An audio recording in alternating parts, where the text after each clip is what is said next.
మన ప్రభు అయిన యేసుక్రీస్తు నామములో మీ అందరికీ శుభములు తెలియజేయచూ ఉన్నాను. ప్రియ దైవజనమా, షారోన్ మన్నాలో భాగముగా ఈ దినం మరొక వాక్య భాగమును ధ్యానించుకుందాము.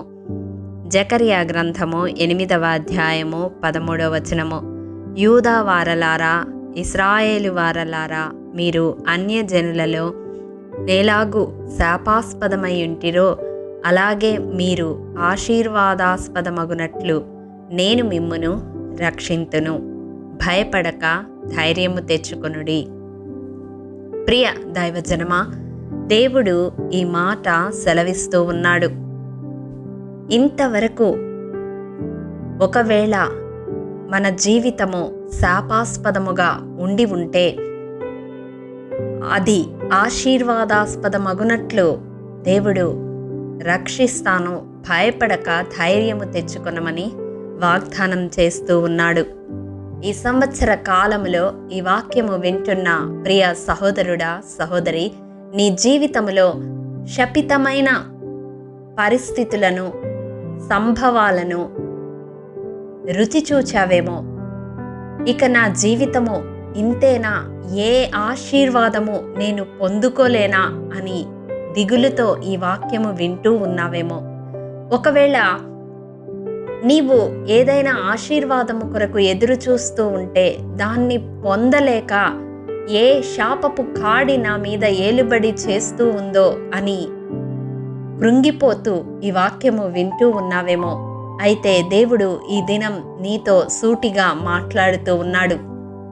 అది ఎటువంటి శాపమైనా దేవుడు ఆశీర్వాదముగా మారుస్తాను అని వాగ్దానం చేస్తూ ఉన్నాడు. అవును ప్రియ సహోదరుడా, సహోదరి, మన దేవుడు శాపమును ఆశీర్వాదముగా మార్చే దేవుడు. అంత మాత్రమే కాదు, మనలో అనేక మంది ఎవరైనా శాపవచనాలు పలికితే భయపడుతూ ఉంటారు. అవి మనకు తగులుతాయేమో అని దిగులు చెందుతూ ఉంటారు. కానీ సామెతల గ్రంథము 26వ అధ్యాయము 2వ వచనంలో మనం చూసినట్లయితే హేతువు లేని శాపము తగలదు అని వ్రాయబడి ఉంది. మనము దేవుని ఎదుట న్యాయముగా, యథార్థముగా జీవిస్తే ఎవరేమంటారో, ఏం చేస్తారో అని భయపడవలసిన అవసరము లేదు. వారు ఎన్ని శాపవచనాలు పలికినప్పటికీ వాటన్నిటినీ దేవుడు ఆశీర్వాదముగా మార్చుటకు సమర్థుడు. ఎవరైనా మనలను శపిస్తూ ఉన్నప్పుడు మనము ఏ రీతిగా స్పందించాలో తెలుసా? వారు మన మీద, మన కుటుంబము మీద శాప వచనాలు పలుకుతూ ఉన్నారు అంటే భయపడవలసిన అవసరం లేదు. కానీ పరిశుద్ధ గ్రంథములో దావీదు ఏ రీతిగా స్పందించాడో అటువంటి రీతిగా స్పందించే వారముగా మనం ఉండాలి. చూడండి, సమూయేలు 2వ గ్రంథం 16వ అధ్యాయం 7 నుండి 12 వచనాల వరకు మనము చదివినట్లయితే అక్కడ సౌలు కుటుంబీకుడైన షిమి దావీదును శపిస్తూ మాట్లాడుతూ ఉన్నప్పుడు దావీదు ఒక చక్కని మాట అక్కడ మాట్లాడుతాడు. చూడండి, యెహోవా నా శ్రమను లక్ష్యపెట్టునేమో, వాడు పలికిన శాపమునకు బదులుగా యెహోవా నాకు మేలు చేయునేమో అని 12వ వచనములో పలకడం మనం చూస్తాము. అవును, మన గురించి నిర్హేతుకముగా శాపవచనాలు పలుకుతూ ఉన్నప్పుడు వాటిని దేవుడు మేలుగా మార్చుటకు సమర్థుడు. వారు శపించినంత మాత్రాన మన జీవితాలు శపితమైపోవు. ప్రియ దైవజనమా, క్రీస్తు రక్త ప్రోక్షణ క్రింద ఉన్న మనము భయపడవలసిన అవసరము లేదు.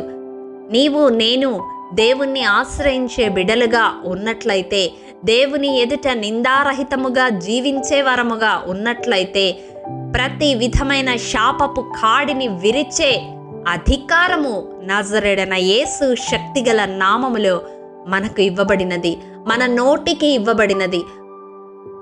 మనము నోటితో పలికితే దేవుడు దాన్ని స్థిరపరుస్తాడు. కాబట్టి ప్రియ దైవజనమా, ఈ వాక్యము వింటున్న మీలో ఎవరైనా శపితమైన జీవితాన్ని బట్టి దిగులు చెందుతూ ఉంటే, లేదా ఎవరో శపిస్తున్నారు, అవి మాకు తగులుతున్నాయి అని భయపడుతూ ఉన్నట్లయితే ఈ దినం దేవుడు మాట్లాడుతూ ఉన్నాడు. ప్రతి విధమైన శాపమును ఆశీర్వాదముగా మారుస్తానని భయపడక ధైర్యము తెచ్చుకొనమని వాగ్దానం చేస్తూ ఉన్నాడు. ఈ సంవత్సరాంతములోనికి మనము నెమ్మదిగా ప్రవేశిస్తూ ఉన్నాము. ఈ సంవత్సర ప్రయాణములో మన జీవితంలో ఎటువంటి శపితమైన అనుభవాలు మనము ఎదుర్కొన్నప్పటికీ వాటన్నిటినీ ఆశీర్వాదముగా మార్చడానికి దేవుడు నీతో నాతో కూడా తోడుగా ఉన్నాడు. నమ్ముదామా? నమ్మితే ఈ ప్రార్థనలో ఏకీభవించండి. మమ్మల్ని మిక్కిలిగా ప్రేమించిన మా ప్రియ పరలోకపు తండ్రి, నీ పరిశుద్ధ పాదములకు వందనములు. దేవా, విత్తబడిన వాక్యమును ప్రతి హృదయములో నూరంతలుగా ఫలింపచేయండి. ప్రతి విధమైన శాపమును ఆశీర్వాదముగా మార్చగలిగిన నీ రక్త ప్రోక్షణ క్రిందకి ఈ వాక్యము వింటున్న ప్రతి ఒక్కరిని నన్నును తీసుకుని వస్తూ ఉండగా మా జీవితాలను ఏలుబడి చేస్తున్న ప్రతి విధమైన శాపపు కాడి ఈ దినము నజరేడన యేసు శక్తిగల నామములో విరిచివేయబడునుగాక. తండ్రి, శపితమైన మాటలతో ఎవరైతే దూషిస్తూ ఉన్నారో వారి శాప వచనములకు బదులుగా మా జీవితాలలో మీరు మేలు చేస్తున్నారని నమ్ముతూ, నమ్మదగిన దేవునిగా మాతో కూడా మీరు ఉన్నారని, మా జీవితాల్లో మేము ఎదుర్కొంటున్న ప్రతి శాపమును ఆశీర్వాదముగా మారుస్తానని వాగ్దానం చేసిన మిమ్ములను హృదయమారా స్తుతిస్తూ యేసు అతి పరిశుద్ధ నామం పేరట అడిగి పొందుకొని ఉన్నాము తండ్రి. ఆమేన్. ప్రియ దైవజనమా, అనుదినము షారోన్ మన్నా ద్వారా అడగబడుచున్న నెంబర్ ఇన్ బైబిల్ క్విజ్ ప్రశ్నలకు సమాధానములు ప్రతి నెల మొదటి వారము కామెంట్ బాక్స్లో పోస్ట్ చేయబడతాయి. కాబట్టి గమనించి మీకు తెలియని ప్రశ్నలకు సమాధానములు తెలుసుకొనగలరని ప్రభు పేరట మనవి చేయుచూ ఉన్నాము. ప్రియ దైవజనమా, ఈ దినం నెంబర్ ఇన్ బైబిల్ క్విజ్ ప్రశ్న: సొలొమోను పనివారితో కూడా ఎవరు ఓఫీరునకు పోయి 900 మణుగుల బంగారమును సొలొమోనుకు తీసుకొని వచ్చినది ఎవరు? మీ సమాధానం మాకు తెలియజేస్తారు కదూ. ప్రభు కృప మనందరికీ తోడైండును గాక. ఆమేన్. ప్రియ దైవజనమా, ఈ దినము జన్మదినము, వివాహ దినము జరుపుకుంటున్న వారికి షారోన్ గ్రూప్ తరపున హృదయపూర్వక శుభాకాంక్షలు తెలియజేయుచూ ఉన్నాము. దేవుడు శ్రేయస్కరమైన ఆశీర్వాదములతో ఈ సంవత్సరాది నుండి సంవత్సరాంతము వరకు మిమ్ములను నింపాలని ప్రార్థిస్తూ ఉన్నాము. ఆమేన్.